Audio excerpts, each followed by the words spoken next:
Okay, welcome to another episode of Tiny Kitchen Cooks. As you can see, we're back in my tiny kitchen. Today, we are doing another surf and turf. We are going to be doing steak and lobster. So first thing, I'm putting on my gloves. I've got two sets here because it can be a little messy. So you'll see I'll be doing this twice because we've got two different things we're doing. So first of all, I've got these really nice picanhas here. Unfortunately, they're a little bit on the thin side. This one's close to about 1.5 inches. Normally I want 1.5 inches to 2 inches at least, but these were from a really good dealer here locally. These are Australian, free range, as you can see. Nice amount of fat on that picanha cap. So these are going to turn out really nice. I just have to cook them slower and lower, and as always, I'll be using a temperature probe. Then, to go with that, we've got some wonderful lobster tails. So I'll be showing you how, as you can see, I've just got them on some paper right now to just keep them nice and dry. So let's get started. For the steaks, normally I would do this overnight, but because these are on the thinner side, a couple hours in the fridge, they should be fine. We're going to go ahead and dry brine it. All that means is that we're going to put some salt on it and allow it to wick moisture out. And I'll show you what that looks like when we get back after it's been in the fridge for a few hours. So first thing, I'm just going to pat these dry. Then next, onto one side. This is Fleur flaky salt, finishing salt. Has many names, whatever you want to call it. This happens to be a local one from Thailand, where I live, and it is excellent. So we're just going to take it, and I'll show you in a minute. You'll see, we're just going to try to coat every part of these steaks. Don't be shy with it. Okay, I'm going to take the hand that I'm touching the steaks with, pat that down. We're going to flip and do the other side just like so. Once again, we're going to pat the other side dry and repeat the same procedure. So taking our flaky salt, finishing salt, fleur de sal, all the same meaning. Okay, that should just about do it. So I'll go ahead and close this on up and set aside. So that's what that looks like when it's finished, folks. Now what I'm going to do, I'm going to take it off of the paper and put it onto a cooling rack so that way that'll allow air circulation in the fridge. Discard the paper towels. We'll just set those aside for now. Okay, so these are now ready to go into the fridge. All right, on to the next star of the show, our lobster tails. So we've got a couple of things that we need to do here. We're going to butterfly them, and then I'm going to use actually a barbecue rub. Again, shout out to Guga, I've been using your rub for a while now. It just goes really well with so many things.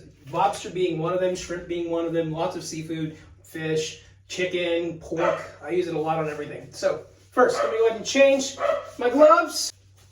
Okay, so the very first thing we need to do, first of all, these were frozen lobster tails, so didn't really have to do anything to them.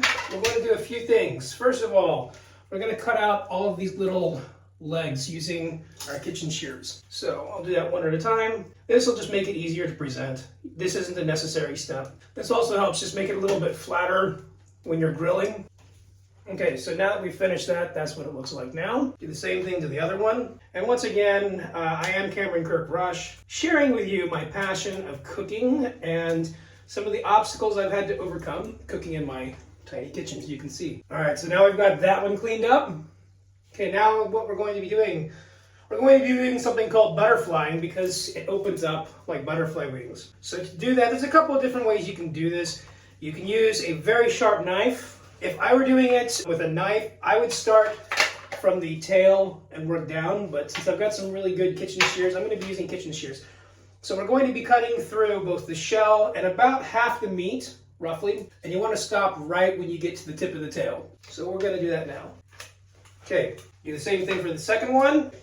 Now, most of the time, you can just, so now as you can see, we've just cut right down from the beginning to the tip of the tail. The idea now is you want to be able to just pull these two sides open and pull out the meat that should be butterflied. Now, we can do a couple of different things. This one is not very easy. So what we can do is we can break these. And in doing that, you'll hear, that should make it a little bit easier to retrieve the meat. Yeah, much easier now. Okay, so I'm just going to run my hands down here, open that crevice up, and just run my hands all the way down the shell on both sides, going all the way down the tail. Same thing on the other side. I'm just using my thumb to kind of guide it. Okay, and then underneath that, we're going to take the whole thing out, actually lift it from the shell, working gently, again, all the way down to the end of the tail. And then we're just going to pull that out, and that's going to lay on top of the shell, like such. Now you can see a little bit of residue here. That's what's left either from, that's just shell residue, so we'll pick that up and we'll set that aside.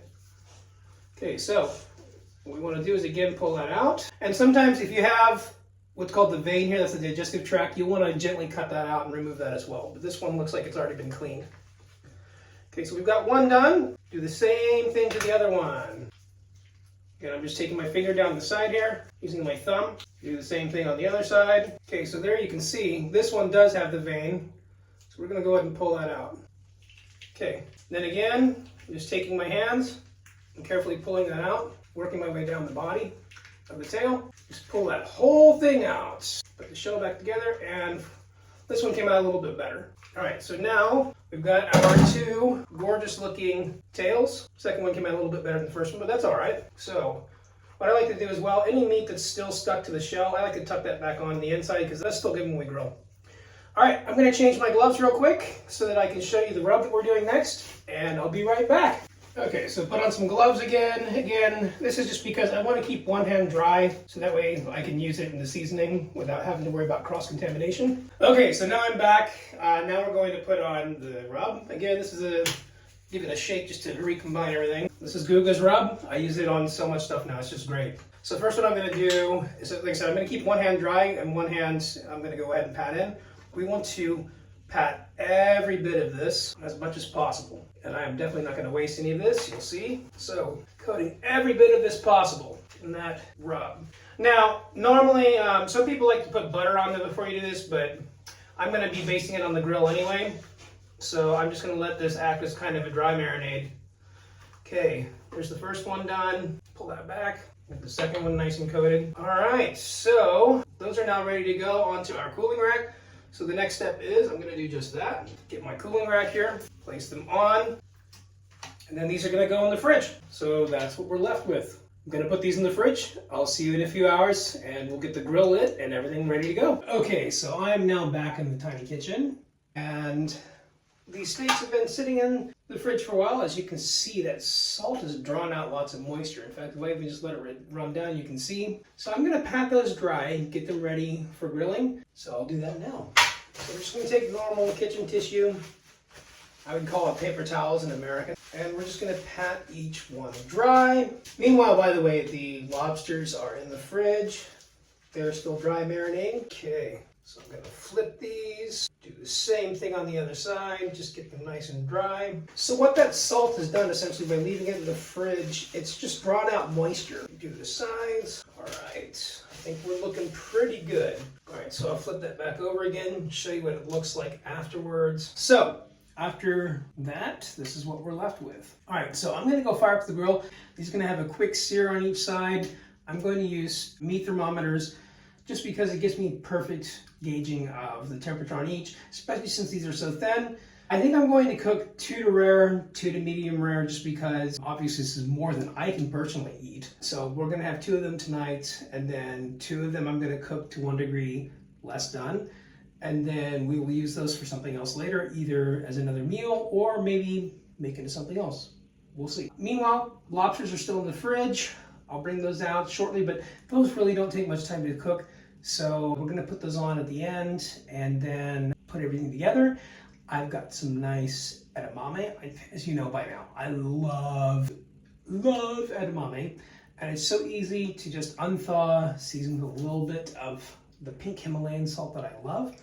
And that's it. So, next step, to season, just normal black pepper. I've got this set on semi-fine, kind of hold that over. Then, just using normal garlic powder. Now, I don't have a shaker for this, so here's what I like to do. I pour it into the cap, about, I would say, a teaspoon or so. Then, again, just very carefully, shimmy and shake. Personally, I like garlic, but I don't like too much, so I'm going very carefully with this. Next, I'm just going to use, again, a paper towel, kind of spread everything.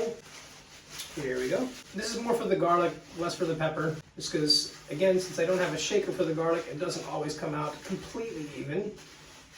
Then flip over and repeat. Notice I did not use any more salt. There was plenty of salt used in the dry brine, so I don't think that I have to. Also, I don't want it overly salty, so. By the way, hands down, one of the best things that I've invested in. This is a USB rechargeable grinder. It just makes things so much easier. Again, I like garlic. I don't love garlic, so I don't want this to be overly powered by garlic. That should be enough for the entire thing. Again, use the same paper towel that I used before. Kind of just evenly spread things out. Now, I'm just gonna let that chill and come to room temperature, and I'll meet you outside and get my grill started. Okay, so I've now got my grill set up. I've got my charcoal here. I've got my cold smoke in the middle. So now it's just time to ignite and get it going.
Okay, and then last but certainly not least, we're going to get the cold smoke butter going.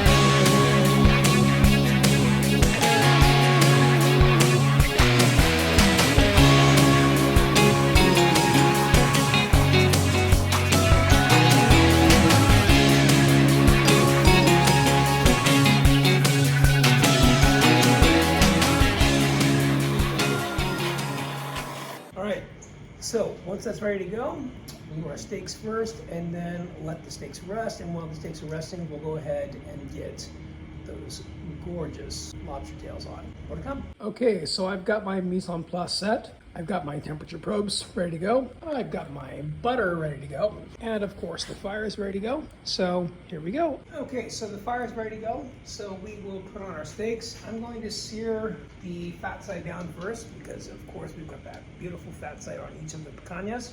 Doing a gorgeous sear on both sides, and then I will insert a temp probe and set it off. Right now, as you can see, we've got our 2-zone heat.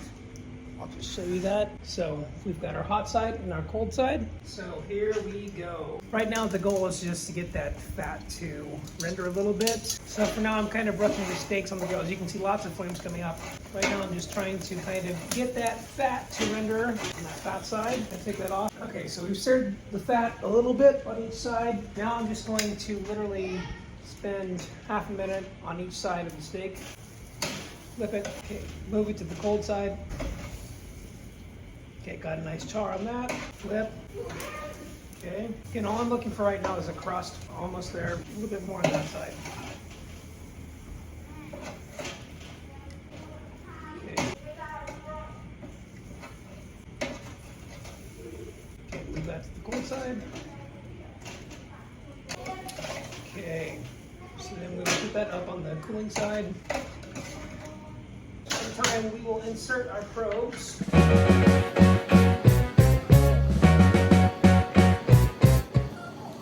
This will give us our doneness. If I look at the app right now, you can basically see that both of our steaks are done. So, be right back get these gorgeous lobster tails and get them on the grill, and then we'll be done. So for now, I'm gonna let these rest as they appear to be done. All the fats have been separated, that's a good sign. And we're gonna let these steaks rest for about 10 minutes. But I do want to do one more thing before I do that. We're going to go ahead and brush each side with a little bit of butter. This is just butter, thyme, rosemary, and garlic. Leave that open for now, and we'll go and get the lobsters. I'll be right back. Okay, so we've got our lobsters. They're ready to go. We'll just put those directly on the coals and put them crossways, just so that way they don't fall down. Directly on the coals. And we're going to dip a little bit of that butter back on. We'll go ahead and let that go for a couple minutes.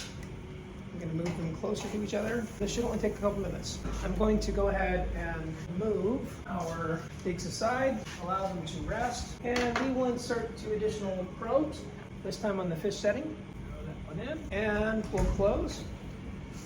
Allow that to basically bake, essentially, and then we'll come back in just a minute.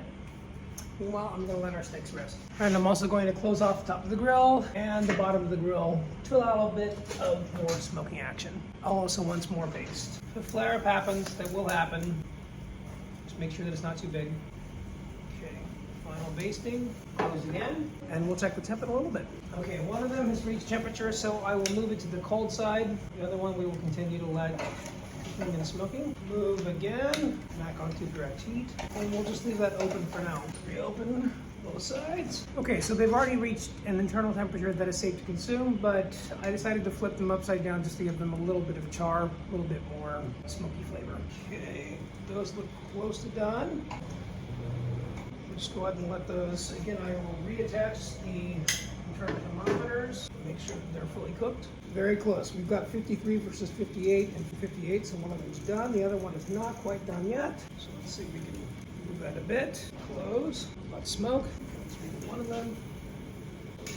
Let's take that back out. Flip it over again. Let's check internal temperature now.